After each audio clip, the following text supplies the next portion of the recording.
This episode is brought to you by Peloton. Break through the busiest time of year with the brand new Peloton Cross Training Tread Plus, powered by Peloton IQ. With real-time guidance and endless ways to move, you can personalize your workouts and train with confidence, helping you reach your goals in less time. Let yourself run, lift, sculpt, push, and go. Explore the new Peloton Cross Training Tread Plus at onepeloton.com.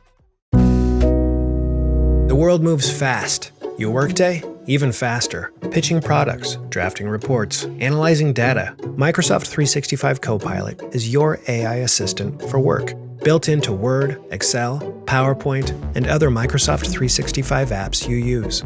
Helping you quickly write, analyze, create, and summarize. So you can cut through clutter and clear a path to your best work. Learn more at Microsoft.com/M365 Copilot.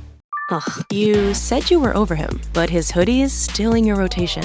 It's time. Grab your phone, snap a few pics, and sell it on Depop. Listed in minutes, with no selling fees. And just like that, a guy 500 miles away just paid full price for your closure. And right on cue. Hey, still got my hoodie? Nope, but I've got tonight's dinner paid for. Start selling on Depop, where taste recognizes taste. List now with no selling fees. Payment processing fees and boosting fees still apply. See website for details. Hi, I'm Greg Cackett, GB brakeman for Team GB bobsleigh. You're listening to Anything But Footy with the latest Winter Olympics. As Milano Cortina organisers are struggling with too much snow in Livigno, Team GB have struggles of their own. Could it be curtains for the curlers? I'm John. And I'm Michael. This is the latest Milano Daily from Anything But Footy, talking about the Olympics and the Paralympics all the time, not just once every 4 years. And it feels a bit similar now to last week.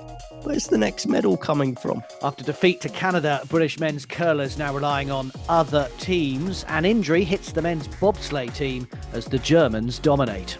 We told you about the potential for this last year, and now it's confirmed. Russian athletes in Russian kit, walking with Russian flags, potentially the Russian national anthem, all back in the Winter Paralympic Games. We'll have all the details. And there's tomorrow's news today with all eyes on the freeski halfpipe. We're joined by one of Team GB's youngest athletes at these games. Hi, my name's Liam Richards. I'm a freestyle halfpipe skier on Team GB. This is Milano Daily from Anything But Footy. Download, listen and follow. Pass it on to your friends and fellow Olympic fans. I'm Ellia Smeeding, Team GB long track speed skater. You're listening to the latest on the Winter Olympics from Anything But Footy. So, we don't talk about football in this podcast, but in American football, soccer, whatever you want to call it, defending and setting up not to lose doesn't win you matches.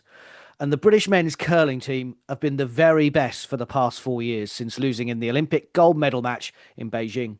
Multiple world and European titles have followed for Bruce Mowat, Grant Hardy, Bobby Lammy and Hammy McMillan. And a medal for them, if not the gold, was to most of us the most obvious suggestion of where Team GB would have won something. If you were going to put your mortgage on it, that's where you would have done it, although probably not now.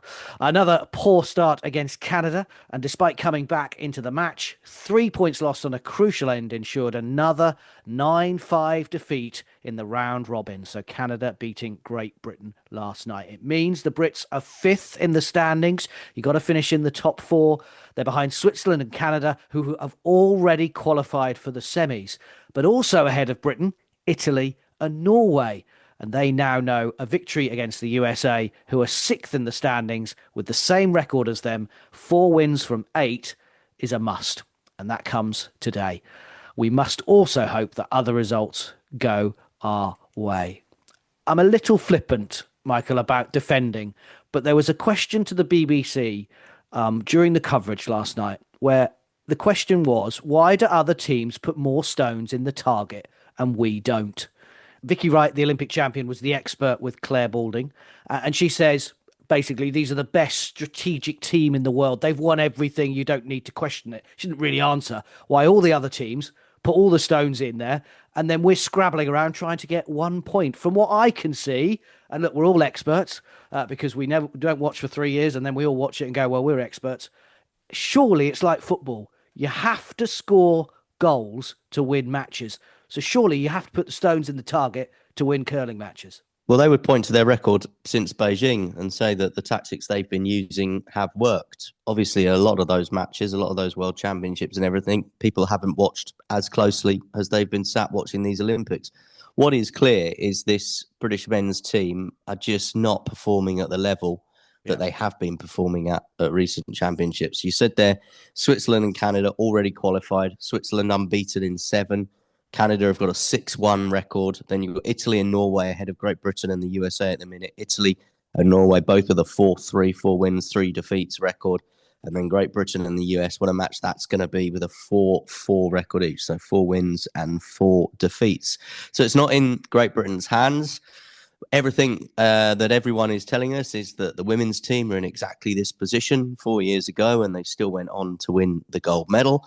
But having watched as much curling as I have over the last 2 weeks, I think that there needs to be a definite step up in the level of performance. I don't think that Team Moet can continue to play, whether that's tactics or whether that is just simply the performance that they are putting in.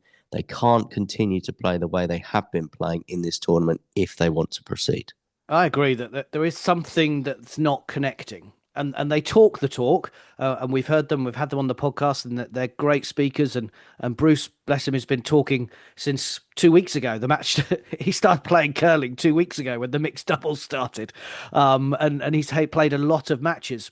But for me, he hasn't felt as confident and looked as confident as 4 years ago when he went on to win that silver medal. And it's interesting. You say we're awaiting other results. So you mentioned the two teams that are above Great Britain. So currently there are 2 places left, Italy and Norway, in those spots. Now Norway play Switzerland next, who've already qualified. Italy play Canada next, who've already qualified. And then in the last session tomorrow, Norway play Canada, who've already qualified, and Italy play Switzerland, who've already qualified. Now, I've got a bad feeling about this. I'm a total pessimist when it comes to sport sometimes, but once you've already qualified, you're sitting back and relaxing. I know they want the hammer, and I know they'll want to beat them, but we cannot rely. How have we got in this position where we're relying on other teams? Yeah, well, Great Britain have already played the top 2 nations in the tournament, and as you say, the 2 big rivals to try and get into those semi-finals have still got to play the top 2 nations in this tournament. But the difference is those top 2 nations have now done what they needed to do, and it will be very interesting what their approach is to these games. Do they go on? It's a memory of the mixed doubles where Great Britain were so imperious with Bruce and Jen, and then they qualified, and then they went out in their next match, and the pressure being off a little bit, they lost. And that just maybe was the beginning of the end for Bruce and Jen. I know they then went on to win another one of their pool matches, but then they didn't win their semi-final, didn't win their bronze medal playoff. So maybe there's a lesson there for Switzerland and Canada. Maybe they can't take the foot off the pedal. Maybe they do need to keep the pressure on themselves, because look at what happened with Great Britain in those mixed doubles. Maybe they do need to, keep the performance levels up as high as they possibly can, just to keep that momentum going. We talk about that word momentum. We talk about that word confidence in sport so much. So let's just hope from a Team Moet, from a Team GB point of view. But as you say, we didn't want to be in the position where we were just hoping that Team Switzerland and Team Canada still want to, get to those latter stages with as good a record as they possibly can. Absolutely. And of course, unbeaten runs come to an end, Michael. Man City found it in the world of football. You can't just keep winning everything. And at the moment, you can't just keep turning around and saying, well, they've been great for 3 years, it'll come good. It's not at the moment. And this is their last chance saloon. Maybe in some of the commentary and some of the analysis that we've had, certainly in the UK, I wonder whether it's been a little bit too supportive rather than maybe looking at, well, are we playing the right way? As you say, when we had that defeat with Jen and Bruce, was that a turning point? Because looking back now, it looks like it was. Anyway, look, it's curling. Anything can happen. It's sport. Anything can happen. It's the Olympics. Anything can happen. We love it. We'll be keeping you bang up to date. Absolutely huge day for Bruce Moet and his team. And we should mention the women's curling team. I don't think we had such high expectations for Team Morrison. But Sweden in the women's game have already qualified. They've got a 6-1 record at the minute. So they're into the semis. GB v the USA and GB against Japan. So 2 big matches. Now, Japan are bottom of the pile. They've only 1 win in their 6. So they're a record of 1-5. Great Britain's record, 2-4. So they really have it all to do They've got 3 matches to go. They would, I suspect, need to win all 3 of them, Team Morrison, to have any chance of going into those semi-finals. So Switzerland and the US, by the way, both a record of 5-2 in joint second. And then you've got Canada and Korea with a record of 4-3. So they're joint in the next positions. Very good maths. Well done. I'm glad someone is across the situation and we know what is going on. Now, in other news from the games, in a blow to the British bobsleigh team, another blow for Team GB. Taylor Lawrence withdrew from the final 2 runs of last night's 2-man race as a precautionary measure due to injury. Team GB said in a statement it was to protect him ahead of his participation in this weekend's 4-man competition. Leon Greenwood replaced Taylor, making his Olympic debut, him and Brad Hall slipping to 12th in the final 2 runs. Germany, for the second games running, did the treble, gold, silver and bronze. Both they did it in Beijing. They've done it again in the 2-man in Milano, Cortina. Now, afterwards, Brad Hall said, who the pilot said, that Taylor was a bit tight, and so we decided not to risk putting him in today. We wanted to keep him safe, so he was ready to perform. Now, official training, first training for the 4-man bob begins today. And of course, we heard from Greg Cackett yesterday in Milano Daily. So we'll see how that goes for the Brits. Will they risk Taylor Lawrence again? What does tight mean? Are we talking hamstrings? I mean, you need the speed, you need the rhythm, you need the rhyme, you need the speed for bobsleigh, as we know. So it feels like a bit of a blow for Great Britain again as we head into these final few days. He's been suffering with a calf injury on and off this season. So I wonder whether it's a recurrence of that. I wonder whether, having not performed in the first 2 runs to put themselves in a medal position, that they just made the decision that it just wasn't worth the risk. Had they been in with a shout of the medals in those remaining 2 runs, and I don't think we ever seriously thought the 2-man bob were a medal contention duo, to be honest, then I would think we would have seen Taylor in there. But I just think that having nursed that calf injury a little bit through the season, knowing that they weren't going to win a medal in that 2-man bob, then why bother risking him when there was another option there? In the 2 women's bob, Adele Nicol and Ashley Nelson are 17th after 2 practice runs. 2 more to come today and tomorrow before the competition starts on Friday. And we'll hear from Ashley in tomorrow's episode of Milano Daily. Now, Milano organisers are having to reschedule events in Livigno. I wonder whether these games might go on past their closing ceremony if the snow keeps coming. Driving snowstorms, heavy snow as well. No daytime skiing because of the conditions. It meant the women's snowboard slopestyle final was postponed. Also qualifying for the men's and women's aerials, also postponed. They've now been rescheduled for today, which is day 12 of the games. Now, Tomo Frostad, a 23-year-old freestyle skier from Norway, delivered the performance of his career to win the Big Air gold medal. Mac Forehand of the USA. It's not a made-up name, by the way. Mac Forehand, what a Mac fantastic... Forehand. It says the love child of John McEnroe and somebody. Not a made-up name. Won silver after qualifying first. Oh, that is such a good name. Only in America. France won biathlon Olympic gold for the very first time in the men's 4x7.5 kilometre relay, coming home ahead of defending champions Norway and Sweden. Allez les Bleus ringing around the Anti-Selva Arena, all before the home games, of course, in the French Alps in 2030. I do remember that in Paris. Allez les Bleus. It was pretty powerful at the time. Yeah, I was told actually by someone in the know this week that organisation for those French Alps Olympic Games in 2030 are not necessarily on track. So there's something for us to start. Yeah, exactly. We're starting already, are we? To start keeping our eye on. It's not going to be ready. It's not going to be ready. It's not going to be ready. 4 years to go. In the women's singles ice skating short program, Kristen Spurs for Team GB scored just 45.45 in her short program, failed to qualify for the free dance in her first Olympic Games. The 25-year-old admitted she was a bit disappointed with her mistake on the day. She said, "That's usually something that I can do in my sleep." In the men's ice hockey playoffs, Germany and Switzerland beat France and Italy 5-1 and 3-1 respectively to now move into the quarterfinals, which are later today. So everyone else has had a day of rest. but these playoff teams have played an extra match, so they will be in action on day 12. They both avoided the USA and Canada, though. However, Czechia beat Denmark 3-2, so they will now play Canada in the semis this afternoon, and Sweden will take on the USA tonight. Will there be a miracle on ice? Probably not. In speed skating, Italy beat the world champions, the USA, in the men's team pursuit final. It was their first gold medal since 2006. And ensured they won their 9th Olympic gold of these games. So now the best ever for Italy. You know, we need to get hosting these winter games. We need to, Avi Moore, you need to step up if Great Britain are going to win some more medals. Canada defended their title, winning the women's. So onto the medal table. Italy up to second, 24 medals in total.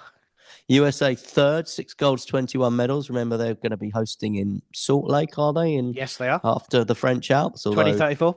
Yeah, although they stand ready to host in 2030, I'm sure. Norway out in front, of course, 14 golds, 31 medals. Great Britain now slipped to 13th in the table, with Canada now ahead of them with 3 golds and 12 medals in total. This is Milano Daily, tomorrow's news today, and other news from the Games with the Russians back at the Paralympics. We cover the Olympics all the time, not every 4 years. It's all coming up. My day kicks off with a refreshing Celsius energy drink, then straight to the gym. Pre-K pickup, back home to meal prep.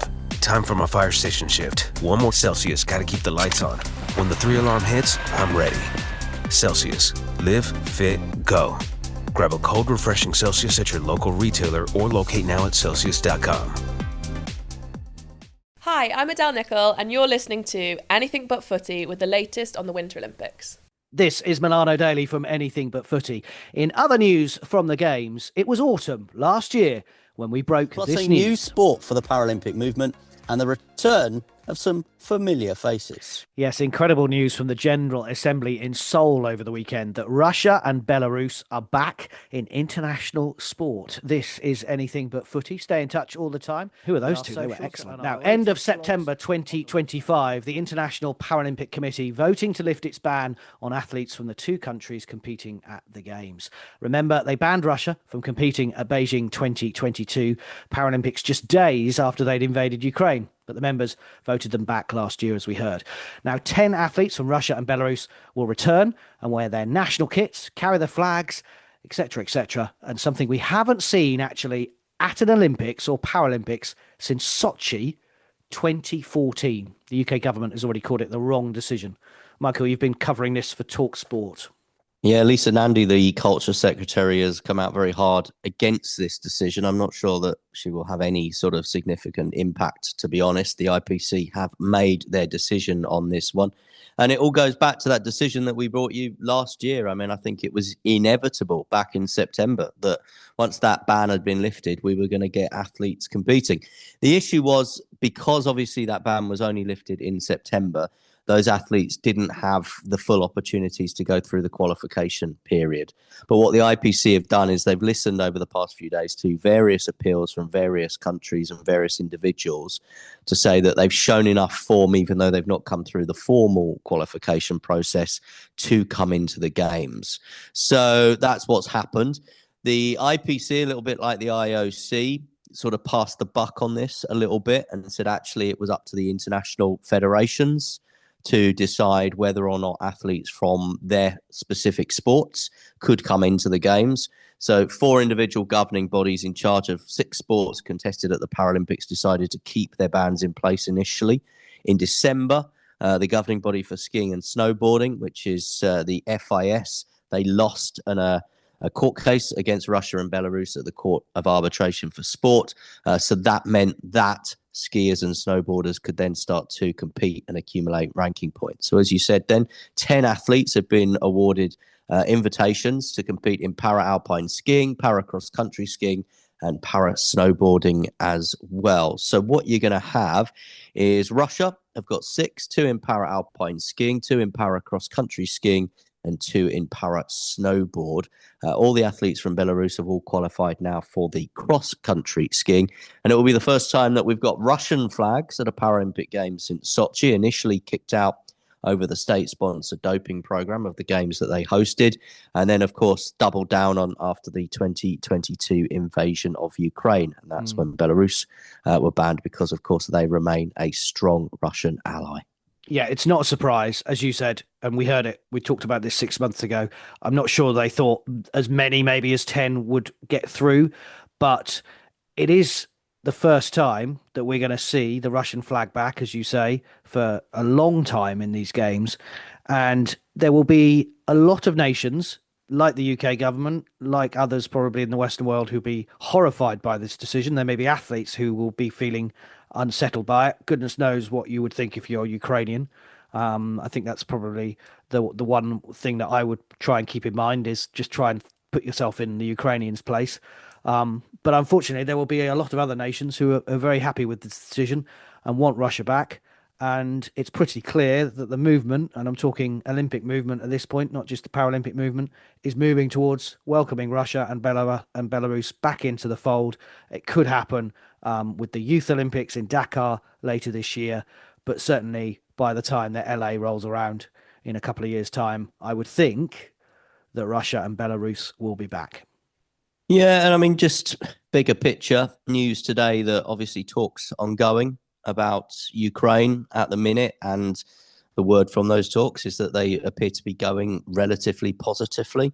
So it may be that by the time the games of LA in 2028 roll around, that this is not such a big issue as it is at the moment. But as you say, I think this will be something that will be very emotive, very, not sure interesting is the right word, but I think you know what I mean, interesting to follow in the build up to these Paralympic Games. And it will definitely be something that we are talking about over the next few weeks as we head towards those Paralympic Games. And remember, of course, it all started in that gap between the Olympics and the Paralympics in Beijing in 2022. The whole Olympic truce was broken, torn apart with the invasion. And here we are 4 years on, and Russian and Belarusian athletes are back. It doesn't seem like much of a punishment to me.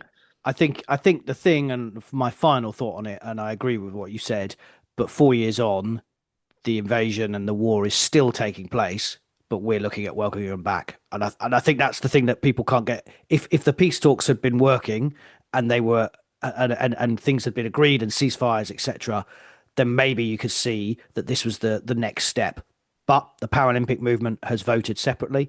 And as I say, there are parts of the world who wanted this to happen. We'll keep an eye on it, as Michael said, over the days and weeks to come. Now, the Winter Paralympics begin a fortnight on Friday, March 6th. But back to the Winter Olympics and tomorrow's news today, looking ahead to day 13. Hopefully having a bit of luck for Team GB. We have in action the freestyle skiing, assuming that Livigno can manage to cope with all the snow that Michael was talking about earlier. Zoe Atkin is in action in the women's freeski halfpipe. She'll be qualifying tomorrow on day 13 up against China's Eileen Gu, of course, the gold medalist in Beijing 4 years ago, won a silver in the big air, of course, just a few days ago. Now, Zoe Atkin was due to speak to Michael and other media yesterday, but withdrew beforehand. We understand that she did train absolutely perfectly fine yesterday, so no issue with any injuries or anything like that. We look forward to seeing her in action. If you've got an option, why would you speak to me if you could get away with not doing it? So maybe she's just concentrating on her performance. Good luck, Zoe. I'm not going to hold it against you. Yeah, and I think sometimes we talk about athletes not focusing, and we've talked about performances and delivering. Actually, let's focus on what I need to do, and then I'll catch up with everybody. But we do have two British men in the men's freeski half-pipe qualifying as well. Gus Kenworthy, we've had on the podcast when we did a special with GB Snow Sport, his return from retirement after, of course, ending again in Beijing, coming back for these games. He will be looking to qualify for the final in his fourth Olympics, while young Liam Richards, an 18-year-old, is one of the youngest members of Team GB, and he's been speaking to Michael. Yeah, it's super exciting. I mean, it's been a bit of a long wait watching everyone else and all of that, but we're getting into it now. First training was last night, so super excited to be back on the skis at the Olympics, which was pretty crazy. So it was super cool. And what kind of shape would you describe yourself in going into these games? Yeah, I mean, I'm feeling really good. I'm super excited. I was sick a couple weeks ago, but it's yeah, I mean, I'm super happy on my skis and yeah, so it's feeling great. I'm super excited. And how much have you been able to watch of what else has been going on at the Olympic Games, and in particular the history-making success that Team GB have been enjoying? Yeah, it's been amazing to watch. It's been super cool. I've been pretty able to watch mostly everything, I'd say. I've been on my TV when I'm just relaxing in my room or heading out to the snow park or the big air to watch Kirsty, Mia, and Maisie and Chema and Chris out there. So it's been pretty cool. And what have you been doing in terms of kind of practice and things like that? Tell us what you've been up to then over the past few days. First training was last night, so we were in the half pipe. Unfortunately, while the girls were competing in their big air final, which was a bit unfortunate, but we were watching while skiing and going up and down the lift, which was pretty cool. And then yeah, I guess before that, just a bit in the gym and doing some on the bike and just staying fit while waiting. So What are your first kind of thoughts then after that training session on the half pipe here in Cortina? the half pipe's pretty cool. Yeah, it's an amazing like they've cut it super well. It's going to be a super cool event. So hopefully the weather shows up and we get a good event on Thursday. And for people that don't know too much about half pipe, what can you tell us about it? How's it going to work? So it's a judging based format. There's no timing aspect to it, and it is a 22-foot tall half pipe made of snow or ice. And we go down, usually get around 5 tricks in to the bottom, and we do 5 spins, tricks, flips throughout the whole run, and we get judged out of 100. What are the judges looking for? So the judging format is based off an acronym called PAVED, which stands for progression, which is the progression of the sport and new tricks, what's happening, anyone's done something that no one else has done before. Amplitude is A, and that's just how big you're going out of the half pipe. It's pretty cool to watch, and that's a big judging aspect because that's the important one. And then variety, another big aspect. That's how many different directions we spin because we got backwards left, backwards right, and then forwards left and forwards right. So we got 4 different directions to spin throughout our run. And then E is execution, so how well we execute the trick with landing and then grabs included as well. And difficulty is D, so how hard the trick throughout the run is. And what is the format in terms of how many runs you have in the Olympic Games? I think for this event it's going to be 2 qualifying runs and then top 12 make it through the finals on Friday. And I think it'll be a 3-run final for the top 12. And what can you share about what we might expect to see from you in those runs? I mean, I'm hoping in qualifying to do 3 double flip rotations throughout the run, and we'll see. It'll be rotation of 1260 in some of the tricks, and then hopefully make finals. And I'd love to put some tricks I've been working on the past few weeks into my run in finals. So. And do you know at this moment what you're going to do in each run, or could that change dependent on where you are in the rankings? What else is happening elsewhere, for example? Yeah, I have a rough plan of what run I'm gonna do. So I have that kind of set out, and depending on weather and how everyone else is going, I think it will slightly change, but realistically, it'll sticking with the plan is one of the best ways to go. So. And what is it that you are hoping to achieve while you're in Cortina? What are your success measures?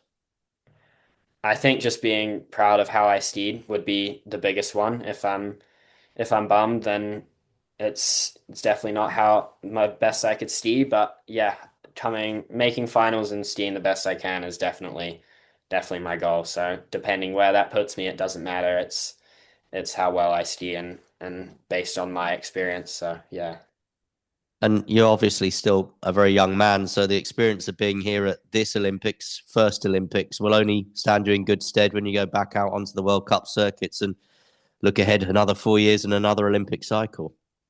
Yeah, it's definitely an amazing experience. So this is, the experience is what I'm looking for here, and I'm hoping to take that experience into the next 4 years and hopefully then push myself and compete at my best at the next one and see how that goes. Well, we're super excited to follow you and watch you and wish you all the very best. Thanks for your time today. Awesome. Thank you very much. So that was me speaking to Liam Richards, who I think explained the whole format and told us everything we need to know about the halfpipe. Absolutely brilliant there. In other news from the Games, away from the Winter Olympics, we had athletics last weekend. Well, this weekend, it's the National Track Cycling Championships in Manchester. The fastest man on two wheels, three-time British champion Matt Richardson, will be in action in the sprints. Anna Morris also defending her individual pursuit and scratch race titles from last year.